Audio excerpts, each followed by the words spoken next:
Good morning, everyone. We will just give folks one more minute. We've got quite a few logging on today, which is awesome. Good morning, Dawn. How are you? Good morning. Good. All right, we'll just get started in just a sec.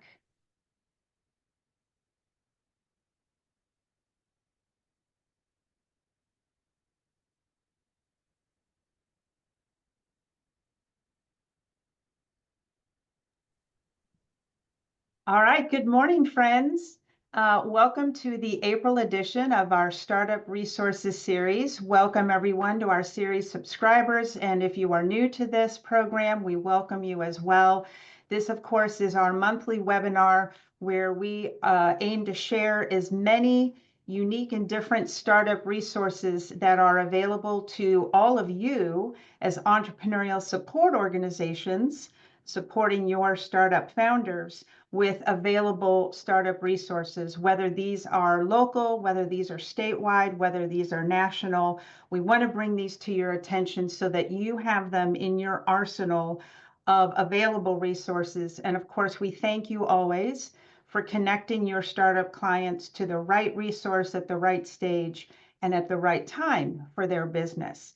I'm Lisa Bajornes, Executive Director of our Kentucky Innovation Hubs with KSTC. And as always, I'm joined by our team over at the KY Innovation in the Cabinet for Economic Development. So we have a different order of our agenda today. We're going to jump very quickly over to our guest speaker today due to some time constraints. And then from there, we're going to go right over into our hub highlight. We have Amplify with us today. They also have a time constraint. There is a lot going on in April. And then I will close out with our announcements. So with that, let's get started. We've got a full audience today, Dawn. Thank you so much for joining us. If you don't know, Dawn Yankeelov is both founder and president of her own company, Aspectx, and she also is CEO of TALK, which is the Technology Association of Louisville, Kentucky. And she has been promoting the use of technology in early stage companies, established businesses for quite a few years, always connecting technology experts, subject matter experts, resources to the broader business community. So we appreciate the work that you do, not only for Louisville, but for Kentucky, Dawn. Well, And of thank course, you. she's going to talk a little bit. And while I'm introducing, I'll let you bring up your slides. So I'll stop my share. Um, Dawn is very aware of, in our fast-paced startup landscape, the fact that artificial intelligence, AI, is not just a buzzword anymore. This is now, a very large part of our personal lives, our professional lives, our business lives, and it's really a game changer, as many of you know. And it can really accelerate a startup's journey if they know how and when to utilize artificial intelligence in their business, whether that's through their specific products and solutions, or if it's through the enhancement of an existing process, or if it's, even using it as they are meeting with investors. So we are very excited to have Dawn, who's joining us, to really give us an overview of the value of artificial intelligence for specifically our startup clients. So with that, Dawn is with us and her slides are up. And Dawn, the floor is yours. Well, thank you. I appreciate being here today, and I know a lot of you have a lot of questions about AI. I wanted to indicate too that Talk is running AI think tank sessions where people can ask questions and participate, and we'll go into that at the very end. But that is another resource for you. And I did prepare these slides talking a little bit to the entrepreneurs. So I will send the slides out and you can perhaps use them or, do what you will with them. So I just wanted to start with the definition, right? And I want to point out that, AI, a lot of people have it as like the mecca, right? Remember, it's simulating human learning, comprehension, and problem solving. It is not human. And I think sometimes that's where we, forget that we can't just jump to this and give up on our own, mind and our own, thoughts. We have to realize that it's simulating human learning. And so I just wanted to bring that up. Of course, the most adopted AI today is chatbots, right? And so some of the chatbots that we saw earlier were just, sending predetermined responses, but now you're actually getting the context of a conversation. And so like Siri, of course, is an example, but it isn't thinking like a person, right? And that's why you get some of those weird answers and you're wondering what is it doing? Why is it doing that, right? And so we do have, the mainstream using Microsoft Copilot and Google Gemini. They've successfully made AI chatbots, and we're starting to see those as viable alternatives to standard web search. But I don't know if you've noticed, but sometimes because naturally when you're doing a Google search, you read the first section, which is the AI overview. Sometimes that information is wrong. And so if you are an expert in your field and you're looking at it, it's fine. But if you're not an expert, you need to consider that the entrepreneurs absolutely do have to dig a little deeper, right? And so that's just something to, be aware of. I wanted to point out that Britannica, we've always thought about the encyclopedia salesmen coming to our home, et cetera. Well, they got involved with AI over 25 years ago. And so then they're now moving even faster into AI. And so they're on track for a $1 billion valuation with a public offering. And, it's still important to use the dictionary occasionally, right? And so, the number here is 7 billion annual page views. Britannica and the Merriam-Webster dictionary kept up, and they started using AI early. So it's kind of interesting that things that we think of as like passe are really not passe. So as we look at AI for startups, what we are beginning to see is a lot of interest and use in AI in product development and software improvements. And then limited use, I put that in bold because, generative AI cannot do everything for a startup. And I think that's the concern I see when I'm talking to young entrepreneurs, is they believe that they have found the answer to, manufacturing everything they need for their startup. And it is not the mecca, it is a tool, right? And so when we talk about generative AI, it is machine learning for generating content.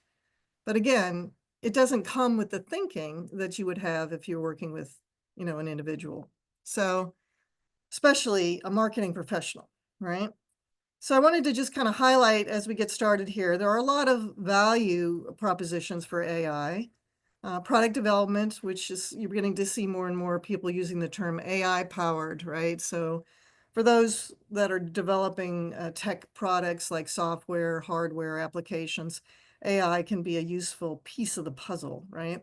Software code enhancement. We had an event under talk with senior IT executives, and we had the lead for IBM's generative AI division in, and he was saying that if the programmers at the large corporations are not using generative AI for, looking at code, then they should be fired. So what he's proposing at IBM, what they're saying is that this next round in the next 24 to 36 months, we're going to see, the use of AI for cleaning up software code or suggesting software code, or even putting in snippets where it's useful, across the enterprise at the large level, at the high level. So we'll start seeing it in the entrepreneurial space, and it'll be much more critical as we go forward. Generative AI for market analysis. Some of the tools that are out there can, really, with large language learning models, can really make a difference for market analysis. You can also, of course, use generative AI for quick searches and then aggregation, right? So there's ways to use it for market analysis, but there are a lot of different approaches to that. And again, it doesn't replace having a human really help you synthesize and understand that information. You do have some concerns when you're using a video or music generation tool. And so that's something to tell your entrepreneurs. Copyright and trademark violations abound. Some of the big players like Sony Music, Warner Records, et cetera, are suing AI startups, AI music startups, which are training their models on existing protected material. And so, these situations will continue. We're going to see more and more of these tests in the court system. So it's kind of a cautionary tale. Assistance in headline writing, PowerPoints, quick summaries, and tutorials is probably the best use of AI, something short, sweet, kind of, taking from the thinking that the entrepreneur has done and then synthesizing it into something shorter, quicker. Social media, the nice thing about generative AI is it can help suggest something in, an industry and help you figure out maybe a series of posts, that type of thing. So from a curation point of view. Finding documents on your device, we're always looking for something that we have. And so there are other tools out there for that in addition to the ones or even Copilot itself could be more useful to you. Ask general, web questions. Of course, you're starting to see that, particularly with the voice. General tasks, note-taking, that's very much in use at this point, particularly even for Zooms, right? We ask it to give us a summary. We save the video, we parse it for the key points, etc. Market analysis, we talked a little bit about that. So use cases. So how are we going to use it, right? So as we look at a tech startup in product development, this is where we talked about AI can generate boilerplate code and handle routine tasks. So this whole idea of what's called CRUD, create, read, update, and delete, these types of tools are available, and it frees you up to focus on the more complex problems if you're a developer. And we are seeing this occur in the developer community for all types of things. So it's not just the people that are using a particular code, right?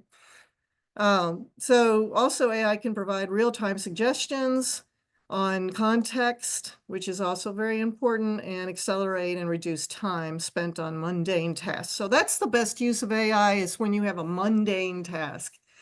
Improving quality and maintainability, so it'll make suggestions, enforce coding standards, help put the guardrails on when you're doing coding. Debugging, that's another big one, right? And that's particularly where the IBM professional was talking about how generative AI can start saying, hey, you have a problem here, there's a bug. Empowering new developers, so it can help provide guidance, make suggestions, that type of thing, or even give examples of like, how can I do this better, that type of thing. And so there's a lot of tools out there. I mean, these are just some of the highlights, but you can see like GitHub has been around a long time. And so that there's a lot of conversation around GitHub and OpenAI and how it's working. Code WP, WordPress coding, right? So we see a lot of that being done in the startup community. And even Amazon has the Code Whisperer. So there's a lot of tools, and they just need to be explored. I did put links in here that you can click through when you get the PowerPoint to give you more summaries of the different things that are out there. A lot of good material out there right now on where to find, help. And then this is a problem I'm having with clients that come to me, is they think that they can just put a few ideas, like 3 sentences, into ChatGPT or Copilot, and it's going to write the business plan. Well, it doesn't work that way. If you have a unique idea, then you need, not to feed it into ChatGPT or Copilot, because you've just given it away to the mainstream, right? So that's another problem, is like people think, well, I'm just going to feed it in here and see what it gives me back. And it's basically giving it to the world. So that's a big problem, right? So these little tidbits are important. If the tool is writing in entirety your business plan, then there's no unique idea, right? But if you ask the tool to write something with little or no direction, then it's going to give you repetitive content. I had one of my clients send me back something. He said it was the beginning of his business plan. And I said, you used AI. And he said, how did you know? And I said, because every sentence is a repeat of the previous sentence, right? So that is a problem. So, and also if you do actually write something that's original and you feed it into the tool, then you sometimes give up your intellectual property, which is, I think, the most important thing to really consider. So that, it is really not a tool in the early stages of writing your business plan. The other thing to keep in mind is, like, when we say Copilot, like what I see in a lot of tech meetings is people say, oh, Copilot can do this or that. It's like, well, can it? Because as you dig deeper, some of the Microsoft Copilots are different than others, right? They're not all created equal. So some of them are designed for particular industries. So if you have an entrepreneur who's, doing something in the retail space, they should actually look at the Microsoft Cloud for retail, right? If they're doing something in manufacturing, then they need to look at that Copilot version. So there's a lot of versions. And, as you talk to a Microsoft rep, you begin to find out there's even more versions than the industry specific versions. So it's not all of one category is created equal as it relates to generative AI. So here's some use cases, in business plan assistance. It can help you, generative AI can help you analyze vast amounts of data to identify market, specifics, right? Or even competitor activities. But it can also help you in financially, getting things correct, like the historical data, right, in your industry. So you begin to see, what's happening. And then also historical data in a company, like if you purchased a piece of another company, looking at the sales data, the expenses, and other financial information for future trending could be very useful also. And helping you, create more accurate financial projections. But again, you have to do some of your own prep before you feed information into something, right? Content generation, we talked a little bit about that. It can draft your executive summary. So after you've written your whole business plan, you might ask it to write a summary. It may not be as good as a marketing professional's summary. It might be good enough for your first couple of pitches. So that's what I think a lot of entrepreneurs need to remember, is that it's not bad, it's just not that good. So it's like, if you're really in a hurry and you got to do something, then you can use the tools, and people will know that it's AI for at least the next 36 months. It'll still look and read like, well, I think this was written by not a human, but it will improve. So, as we go into, the third or fourth or fifth year from now, then maybe it is going to be more sophisticated. Right now, though, I wouldn't depend on your generative AI, right? And you always read what you put together. I've had a couple clients who are, in their third or fourth year of their startup, and they're just making marketing material and sending it off to somebody. And then they find out that it had a lot of errors in it. It didn't communicate what they wanted. And now the person is asking them a bunch of questions about, what is this all about? I thought I was buying X. And it's like, oh, oops, we sent you something that wasn't read and got done, in 5 seconds. So just be careful is all I have to say on that level. And this is another one. I've had a lot of potential clients say to me, well, I don't have to use you for marketing services because I have AI tools and I think it can do all these things for me and I'm going to do it all myself. And that is a problem unless you're already a marketing professional. First of all, you have to have some strategy around what you're doing. And sometimes that's where you really need a professional if you're an entrepreneur, right? And execution. At the end of the day, if you're an entrepreneur, do you really have the time to do what you need to do? If you're going to use a generative AI tool, you'll find that it's just as long as if you were learning marketing from scratch. I mean, you still have to figure out how to use it and what to do with it and whether it's going to work. And oh, you looked at it, it wasn't quite what you wanted. So now you try it again, try again, try again, try again. 6 hours later, you're like, well, it's pretty good, pretty okay. I can use it. It's like, maybe you're better off actually hiring a marketing team. For a first pass, like if you're just trying to quickly prototype something or maybe talk to your internal team and you've got some ideas and you got like 20 minutes and you're like, okay, I'm going to do some initial concepting before the meeting. Okay. Yeah, maybe it's really useful in that respect. There are a lot of PowerPoint alternatives now, and some of them do assist you in putting things together. And they're, some of them cost between $10 and $50, per user. And, some of them will give you suggestions in AI, tell me about this, tell me about that. So if you're an entrepreneur, it may be useful to use a tool like that because it's proposing and suggesting what you might put in the next slide. Images, there's a lot of tools out there. Again, you have to be careful. And if your image looks a lot like your competitors, maybe not use it in your pitch to your investors. You got to be careful with what you're doing here. Your cost structures, yes, some of them are basic, but then you'll find that in most cases, the free stuff gets you an image. It may not get you 10 images. So you end up paying, right? And so you're into cost structures of $10 to $48 a month. And then you want to make sure you have played with these tools before you purchase them, because you find out how complex they are once you get into it. Use cases for video. A lot of people think, well, can it generate video? In some cases it can, right? It can give you, from text, it can make some video. It's not that great, but it might be good in a pinch. But more importantly, maybe it's doing something like this. It gives you instant voiceover, right? Based on the provided text. So you don't have to hire a voiceover person. Or maybe it gives you captions or transcriptions, for all of your audio content.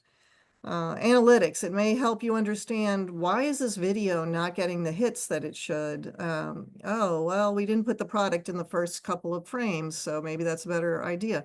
So there are different ways that these tools can assist you in video production. And there are a number of tools out there. There's tools that go a long distance, right? So if you're interested in learning video production as an entrepreneur, and this is going to be an area that somehow feeds into your business, then maybe you do go to a tool that allows you to use, AI avatars and studio quality video work.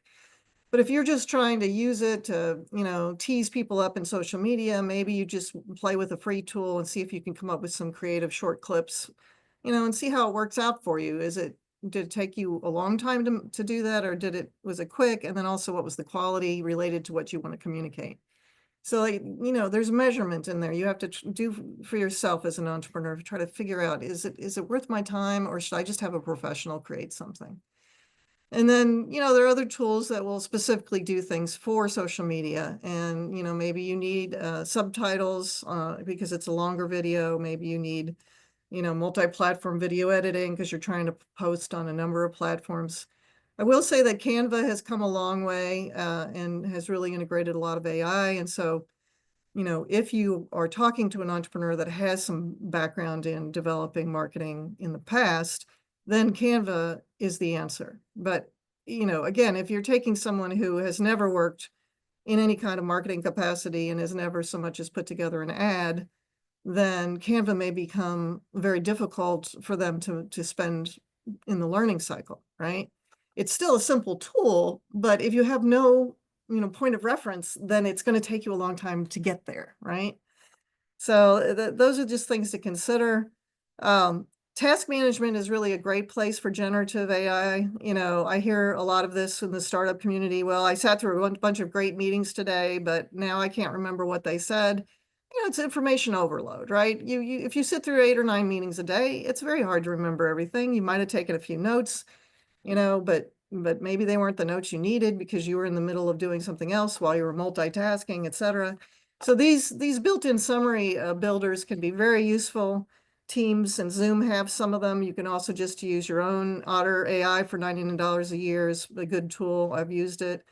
This is a good one too. I was just sent an email, 40 pages of great information. I don't have time to read it. Okay, then that's where you might want to feed it into ChatGPT or use these other types of tools like ClickUp or Paraphraser, et cetera, to try and get to the gist of it if you have to go to a meeting another 2 hours later and you were supposed to have read those documents, right? The other thing I always tell people is start reading, right? We forget that, the internet is a great tool to find information.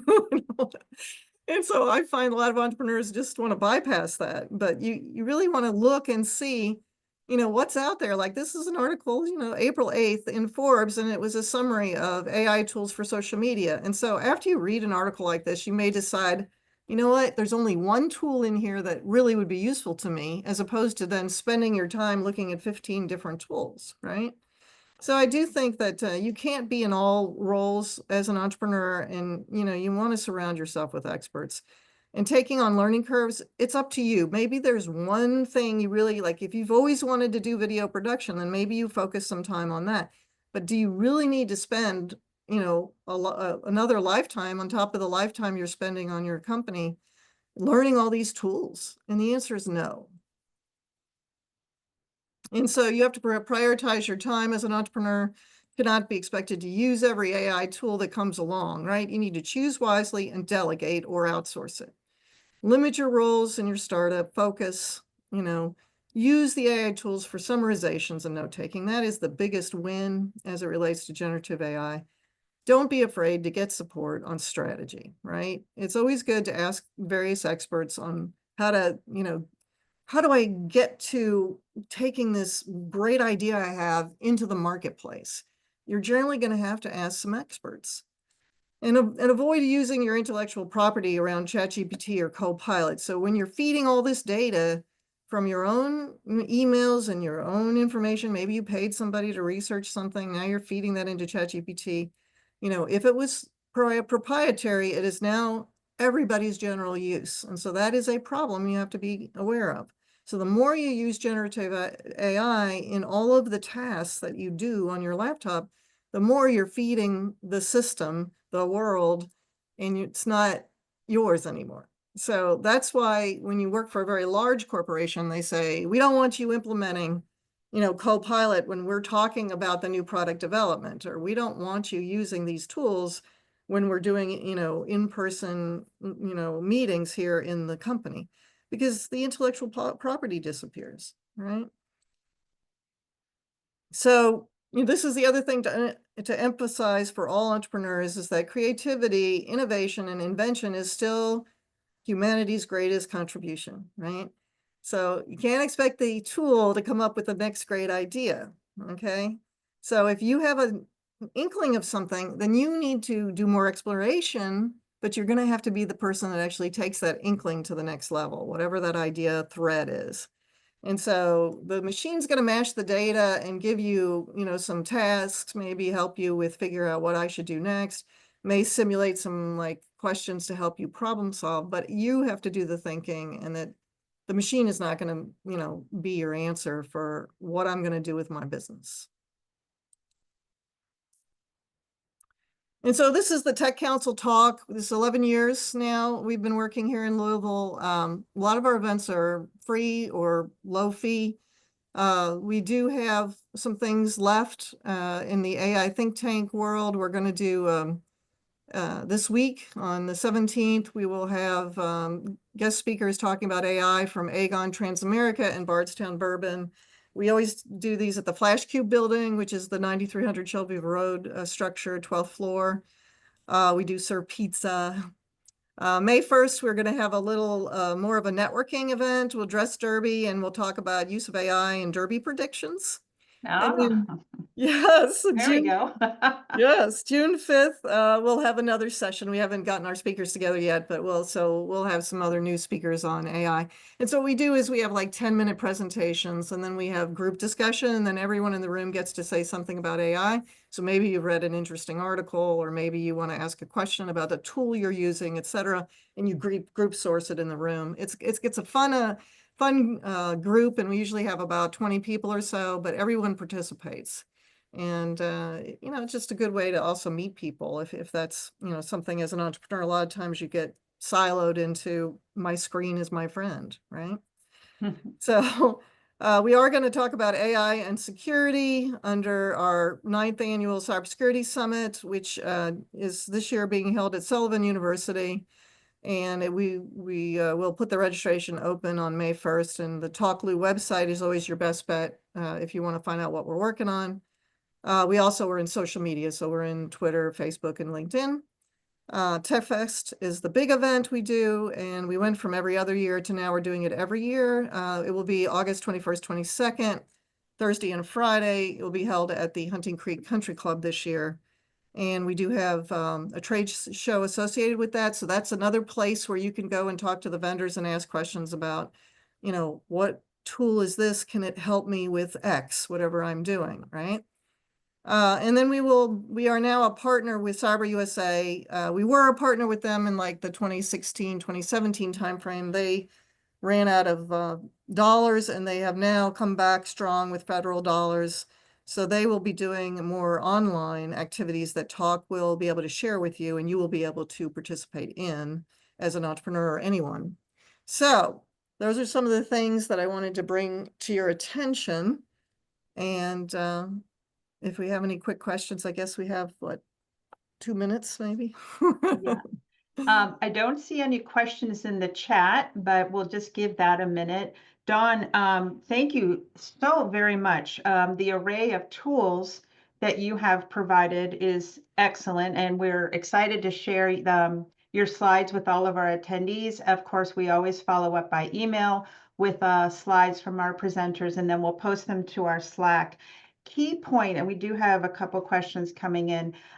Key point that you made, artificial intelligence, AI, the various different tools never replaces the human aspect of knowledge and research, reviewing what the responses are, doing further research, as well as any particular editing that needs to be done.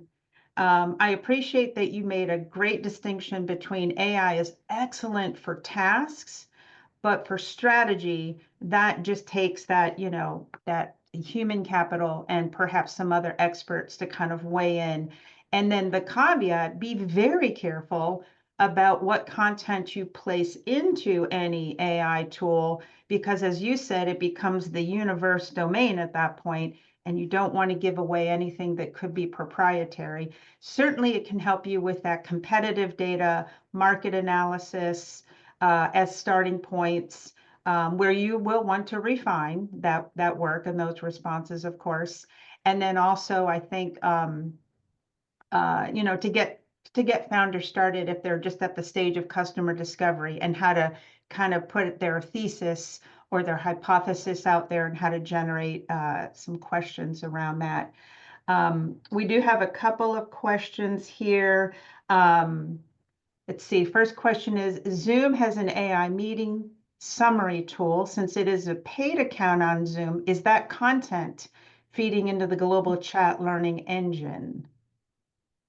You know what, I suspect it is. I don't know off the top, so that's something to, Keep in mind. be a little bit wary of. Like, if you Yeah. think you're going to be talking about intellectual property, then maybe turn it off. Okay. And do you have a recommendation for an AI tool to funnel founders to an entrepreneur in residence? That's coming from one of our hubs, I think. Do you have an AI tool to funnel founders to Entrepreneur in residence, for a specific expert. Oh, is there a tool for that? No.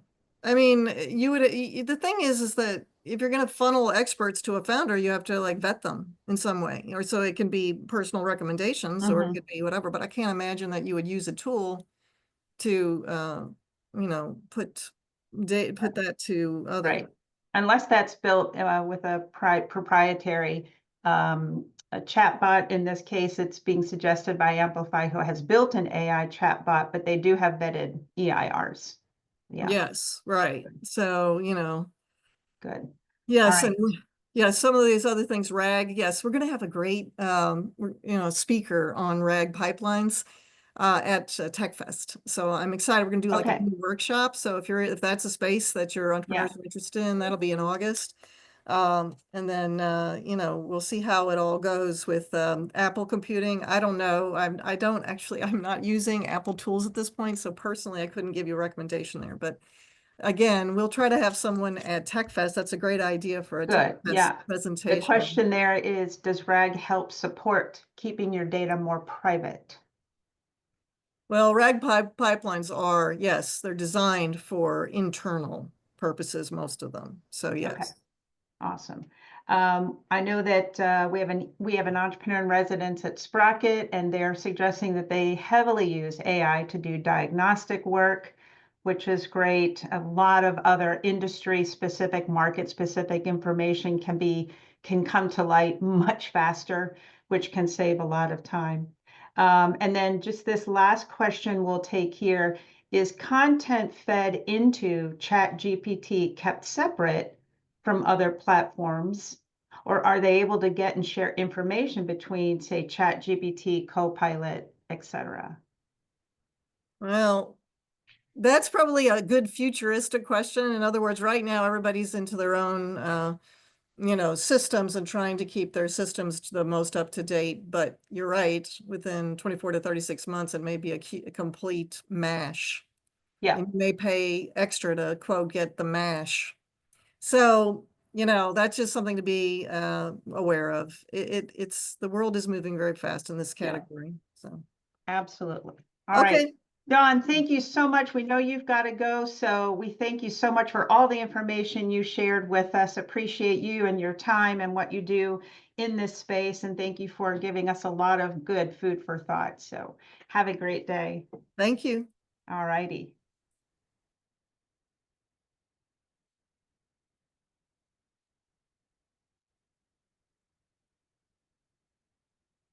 All right, we are going to move on now quickly to our hub highlight, and it's my pleasure to bring to the forefront Larry Horn, who is Executive Director of Amplify.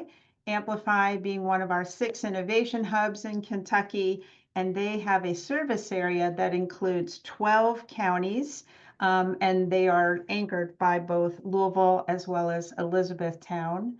So if we're going to bring Larry forward, perfect. I will stop sharing.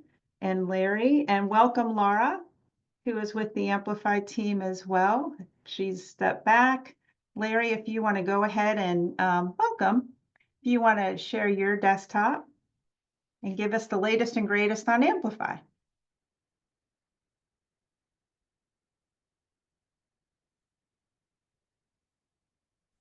Sorry about that. Thanks, Lisa. I want to share my screen here.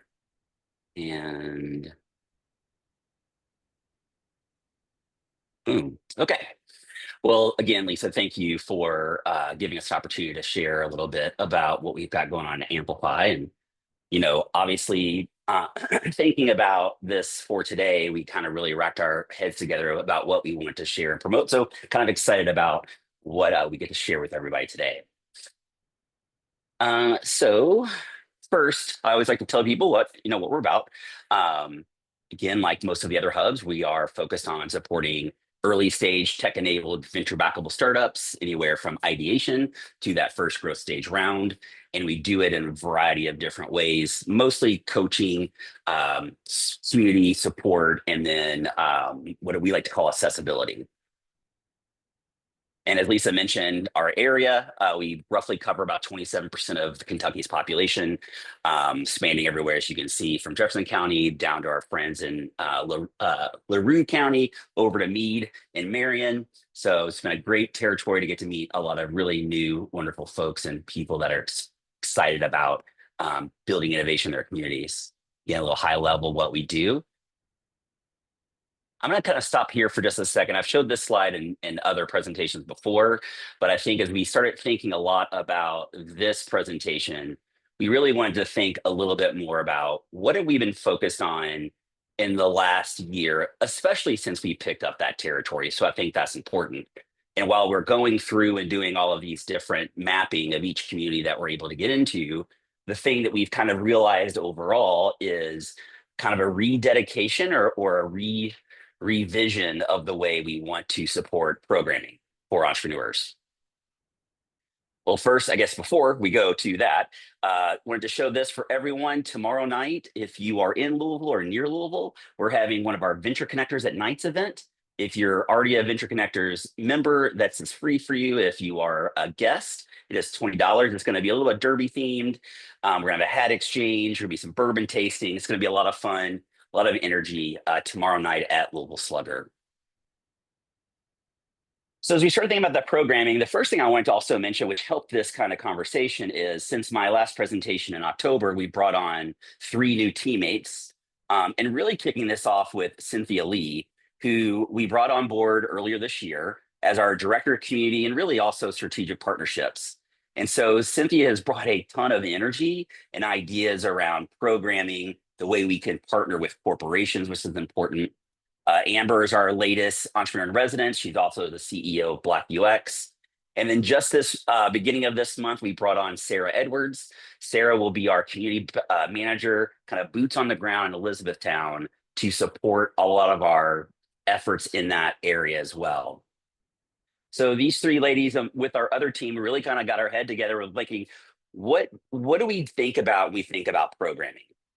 Now, historically, the way we've done this is that we have spent about 40% of our revenue or our income supercharging other programs since 2020.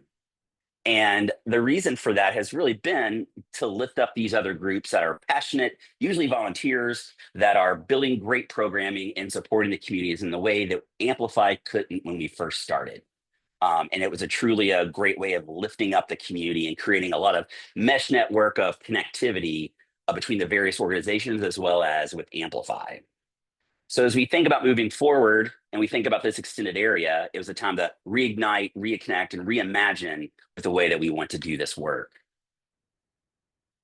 But before we do that, of course, this goes back to celebrating the past. I spoke a little before the slide, but that's what I was saying. These are a list of the groups that we've supported in the past. We've supported Dawn at least once in the past with Talk and all the great tech work that she does. But these are some of the other groups that we work with pretty consistently over time. And, that is, again, with either financial or human capital. But going forward, what are we thinking about moving forward? So the first thing is, how do we look at strengthening our existing programs? So unlike some of my peer hubs, we have typically not had a lot of programs that had to do with just bandwidth, but then again, the amount of resources we were sharing with other folks doing programming. In the beginning of 2024, not 2004, not 204, that would have been a long time ago, we took over Venture Connectors, and really we've grown membership by 30%, making a profit for the first time for the organization in some amount of time, and it really had some great speakers and candid conversations. So part of this effort is to double down on that effort and that work. As you see, that VC at night is an opportunity for us to support and connect with different parts of the community at a different time of day. Though we love our luncheon and it's got a great core crowd, we know there are several individuals that we don't get access to because it's during the middle of the day. And so it's usually a different crowd at night. But then also, how do we think about building the future? And this is really where Cynthia and the team have really kind of come together with these ideas of what we want to do, not just in Louisville, but again, throughout our entire service area. We did a survey or multiple surveys and touch points from our EIRs. We find that probably the number one thing that most of our tech founders struggle with and want to know more about is path to market, sales, etc. And so we did this in 2020 during the pandemic, and we're going to kind of revive that, not just all webinars this time, but how do we have a sales week? We bring in various experts from across the country and locally to help founders with various different parts of the sales process. Also, this kind of Rise and Thrive coffee series, we're partnering with Fifth Third on this, and this is going to be like the old open coffee days of how do we get folks together in a room, but then also add some educational series, mostly around with our partner financial access for founders. I always say, we always get the joke that banks will never support founders, but what they mean is they're not as bankable for loans, but how do they help us become more bankable? That's an example. And this Smart Start virtual series, this is a lot of kudos to Cynthia and her corporate connectivity. But one of the things that Cynthia does, and then also Ben Reno Weber, who's one of our entrepreneurs in residence, is looking at reverse pitches with a lot of these various corporations. How do we also provide them the corporation support, whether that is mentorship opportunities for some of their employees, whether that is hacking on their own problems, all to lead to a better connectivity in the ecosystem so we can open up that path and that funnel for customers in our community. Now, I know we've got really big names on that slide, but one of the things we are also focused on is what are the $20 to $30 million companies in our communities that probably are still owner-led, don't have the opportunity to be very innovative, but really have some challenges and really have opportunities to work with founders for these kind of innovative ideas. So we're very excited about some of these different series. The way that we've broke it down is kind of by month. Here is, May, we're going to kind of and when we think about this, think about Venture Connectors, the different programs we're going to build, they're all going to be a little bit thematic in the way we look at this each month. So you can kind of see here, May, we're just going to get some of these programs off the ground. June, it's really about getting community together and supporting each other. As we get into July, we're looking at pitching, a lot of legal essentials. Usually we find that a lot of Series A's close and rounds close in the second quarter. So at that time, there's a lot of need around legal support for things going forward from there. August, again, that's when that sales week is going to happen. And then September, really looking at how we scale sustainably, not just from an ecosystem or ecology standpoint, as the picture would suggest, but also around building their company, hiring their next employees. How do they structure this in a way in which it's going to be sustainable for building going forward? And then, of course, all the things we do, I always like to do a big shout out. Obviously, we are so thankful that we have the grant from the state and Cabinet of Economic Development, Team Kentucky. But on the ground, we are lucky to have a lot of support from these companies here in Louisville and the surrounding areas to really supercharge a lot of these efforts. So the way we've been thinking about it is kind of like, so what? Why is this important? Why did Larry want to take 5 minutes to talk about this today? Is we really want to have those consistent touch points with founders and community partners in all of our areas. Even more important now that our geographic area has expanded as much as it has. I've always been very bullish about the need to have corporates as partners. And I think this strategy is going to help open up a lot of these channels faster than one-on-ones. And then lastly, this goes back to, we are a venture hub. We are one of the 6 in the state, but we also want to be a launch pad for all of the founders that we support in all of our areas and make sure they're getting the knowledge, information, connectivity that they really need. Again, a little plug for VC at Night. You can go to ventureconnectors.org to sign up. Love to see you there. And then real quick, before I go, I just want to take a moment to celebrate Jen. As soon as I hang up here, you can tell how old I am by saying hang up. Going to the luncheon today to support Jen for her being awarded the Enterprising Woman from Business Women First. After that, let's do great things together. Again, appreciate the time. I believe I stayed inside my time limit, though talking quickly. If anyone has any questions, please let me know. Yep. Thank you so much, Larry. I think we only had one question for you just quickly for tomorrow evening's VC at Night. Can folks pay at the door? If they 100%. Okay, 100%. I would encourage you, it'd probably be card. I don't think we'll have the ability to take cash, but yes. Yeah, of course. Very good. Thank you so much. There we go. Appreciate that update and particularly having you share your programming roadmap and with the monthly themes that keeps things very consistent and a lot of depth, and particularly all of your many partnerships. We appreciate all the work that you do galvanizing the entire Amplify ecosystem. So Larry, please extend our sincere congratulations to Jen. We're so excited for her. We'll let you be on your way. And I'm going to go ahead and kind of close us out with a number of announcements that we have and good things to share as we finish this up. Let me just bring this back. There we go. All righty. Very quickly, I do have one reminder from the Cabinet for Economic Development. This is from David Brock, who is Executive Director of KY Innovation over there. As a reminder, any of your founders who are interested in SBIR, Small Business Innovation and Research, or STTR, Small Business Tech Transfer Research, if they are interested in applying for the state's matching funds, that means they've already received a federal SBIR or STTR grant. They are then eligible to apply for a state matching grant. The spring round is open until April 28th. So April 28th is the deadline for any of your startup clients that may be interested in applying for the state's matching funds for SBIR or STTR.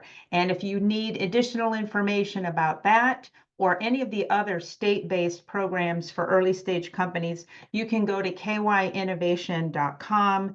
Lots of good information there about not only the matching grants, but other programs as well. So take a look at that. And we have a plethora of April events that are coming up. This is just a quick perusal of some of the highlights of what's happening across the state. Today, importantly, is a great event annually. University of Kentucky is holding their Kentucky Innovator Challenge today. That started at 8:30 over at UK's Gatton Center. Larry mentioned the Amplify Venture Connectors at Night event tomorrow evening for some excellent networking and socialization among the entrepreneurial community there over at Louisville Slugger Museum. Awesome Inc. Over in our Lexington region has their fellowship day, honoring their past and present fellows in that program. So that is this Thursday. Their Awesome Inc. Fellowship Demo Day is Thursday, 11:30 over at Awesome Inc. And then quickly, I'll jump to the fact that next week, they are holding a really great program, a fireside chat interview with Moses Lowe, who is founder of Zendit. And that's next week on Wednesday, the 23rd. That'll also be at Awesome Inc. And you can just hang with Awesome for the day and go right on that evening to the 5 Across pitch competition. That's at 5 o'clock next Wednesday at the Lyric Theater. We're excited because Sprocket is going to launch their new digital resource hub. That's happening at the end of this month. That's virtual, noon Central Time for them. And you're welcome to join that in celebration of lots of great resources for our Western Kentucky Innovation Hub.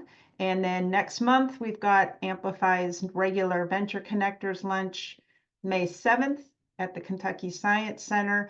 Blue North has partnered together with the Disabled American Veterans for their Patriot Boot Camp. So that's happening mid-May over at DIV National Headquarters in Erlanger. And then finally, this particular series, we will be back again together next month on Tuesday, May 20th at 10 a.m. as we are. And I also invite you later this month, next week, you can hear from all 6 of our innovation hubs for their quarterly update.